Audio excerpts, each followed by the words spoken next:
Hello viewers, welcome to Tech Team. Today I will show you how to add people on Discord. It is a very easy process. First go to your Discord,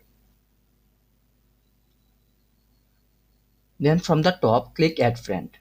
Now write the username of that friend or person. Then click send friend request. You can also send your username to your friend via Messenger or WhatsApp. From the bottom click your username.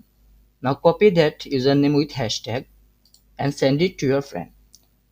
You can also add people from any server. Go to the server you want to add people.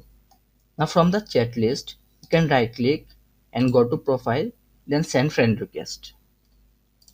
From the right side, you can see there are member list. From there you can also add them. Just right click on that profile, then go to profile, then send friend request.